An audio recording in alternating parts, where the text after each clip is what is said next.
पहचाना, परेशान हो गए, हैरान हो गए कि ये कलाम कैसे सुना रहे, इनके अंदर ये क्वालिटी कैसे आ गई। हम समझते हम नपढ़ है, हम कुछ नहीं कर सकते, हम कुछ नहीं कर सकते, हम कलाम नहीं पढ़ सकते। लेकिन पतरस और यूहन्ना के लिए लिखा गया है कि वो अनपढ़ शख्स है, ताज्जुब करने लगे, परेशान हो गए, हैरान हो गए, लेकिन उन्होंने मालूम किया कि ये किसके साथ रहे। आप पढ़ाने के दोबारा यही मतलब था कि आप सब बोले, वो किसके साथ रहे, हमें किसके साथ रहना है। आपको पता ही एमएनए के साथ, एमपी वजीर के साथ जो चलते हैं उनकी तो मूंछों की ताज होती, वो नीचे नहीं होती, वो मरोड़ के मूंछें ऊपर करते हैं। उनकी पोशाक को जो होता है वो कभी भी ऐसा नहीं होता कि दाग लगे हो, पुरानी हो। मैं वजीर के साथ जा रहा हूँ, मीटिंग में जा रहा हूँ, मुझे एक ऐसी मीटिंग लेना है, लेकिन ये किसके साथ रहे। उन्होंने मालूम किया, उन्होंने स्केच किया, लगाया, परेशान इसलिए थे कि ये हैं तो नपढ़ है, लेकिन उन्होंने बाद में क्या सोचा कि ये किसके साथ रहे, यीशु के साथ रहे। हालेलुया।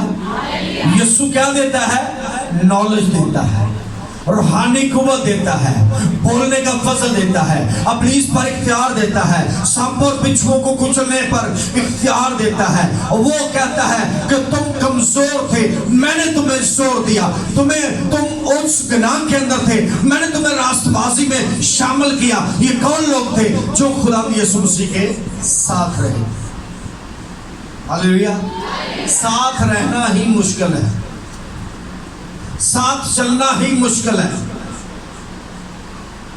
अब तो गाड़ियां आ गई हैं, ट्रैवल है, हर किस्म का ट्रैवल है, ट्रेनों का है, जहाजों का है, गाड़ियों का है, बाइक का है। जिसका सफर जैसा हो वो वैसी चीज को इस्तेमाल करता है। लेकिन पहले ये ट्रैवल जो था ये सिर्फ घोड़े और गधों का था।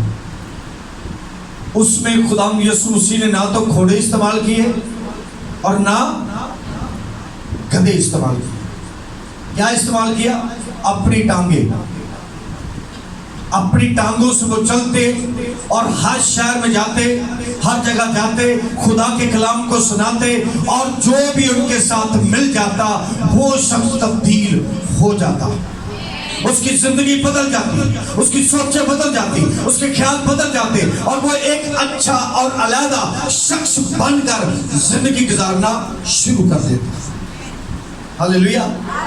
आज वो हैरान है, परेशान है, फकीर फरीसी वो हाकिम लोग जो हैं वो परेशान है कि ये रीजन क्या है, ये क्यों सब कुछ हो रहा है, ये किस तरह से हो रहा है, ये रीजन क्या है, ये तो अनपढ़ लोग हैं, बोलते क्या है, करते क्या है, मुझसे कैसे करते हैं। लेकिन उन्होंने बाद में साबित किया कि ये किसके साथ रहे, यीशु मसीह के साथ।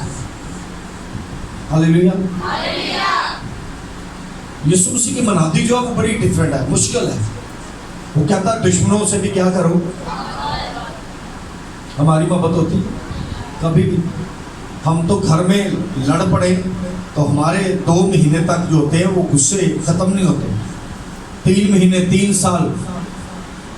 एक बहन ने सबसे बोला गया क्रिसमस पर, भाई अगर किसी ने किसी से लड़ाई की है तो वो क्या करे, माफ करे। और जब बोला गया तो एक बहन उठी, उसने कहा कि मैं अपनी बहन से 10 साल से बोल नहीं, इतना लंबा अरसा 10 साल से वो मसीह के साथ कैसे रह सकता है। अगर हमारी जिंदगी के अंदर झूठ है तो हम मसीह के साथ कैसे रह सकते हैं। अगर हमारी जिंदगी के अंदर गुनाह है तो हम मसीह के साथ कैसे रह सकते हैं।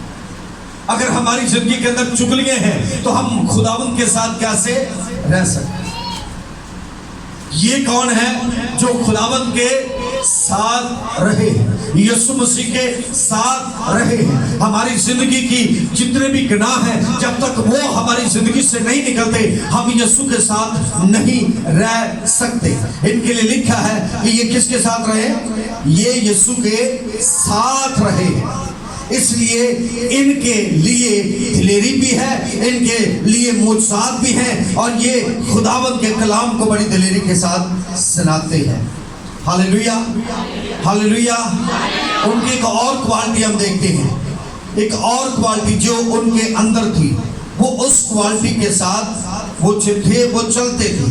उनके अंदर जो थी वो एक और क्वालिटी थी। खुदा के पाक कलाम में इफिसियों के खत में 4 बाब और उसकी 23 आयत में हम देखते हैं, 4 बाब और उसकी 23 आयत। इफिसियों के खत में 4 बाब की 23 आयत। और अपनी अकल की रूहानी हालत में नए बनते जाओ। और अपनी अकल की कौन सी रूहानी हालत में क्या बनते जाओ? अपनी अकल कौन सी हालत है, इसको चेंज करना है, रूहानी हालत में चेंज करना है। अपनी अकल को किस हालत में चेंज करना है? रूहानी हालत में। ये पतरस और यूहन्ना की रूहानी हालत, उसकी अकल भी हो गई थी। उनकी अकल जो थी वो रूहानी थी, जिस्मानी अकल खत्म हो गई थी। जिस्मानी अकल क्या है? कपड़े कैसे, जूती होनी चाहिए, बाइक होनी चाहिए, मेरे पास गाड़ी होनी चाहिए, मेरे पास एक अच्छा घर होना चाहिए, मेरे पास एक सेपरेट घर हो, मेरे पास नौकर हो, मेरे पास सोने का जेवर हो, मैं हर रोज जेवर को चेंज करके जाऊं, हर रोज मैं सूट चेंज करूं। ये रूहानी अकल के काम नहीं है। लेकिन उनकी ये रूहानी अकल भी चेंज हो गई थी, इसलिए वो किसके साथ रहे हैं? हमारा जो टॉपिक है यहां तक ये है कि वो किसके साथ रहे थे? यीशु के साथ रहे। उनकी क्या हो गई? ये अकल रूहानी बन गई। हमारी अकल जिस्मानी है, हम जिस्मानी सोचते हैं, अच्छी नौकरी हो, अच्छी गाड़ी हो, अच्छा घर हो, हर अच्छी पोशाक हो, अच्छी जूती हो, अच्छा जेवर हो, अच्छी नेल पेंट हो, अच्छी लिपस्टिक हो, अच्छा मेकअप हो। हम ये सारी चीजें सोचते हैं, ये किसके बात है? ये रूहानी अकल का तकाजा नहीं है, ये जिस्मानी बातें हैं। खुदा ने हमें जिस्मानी बातों के लिए नहीं कहा, खुदा ने हमें हमारी अकल को भी साथ चेंज कर दिया।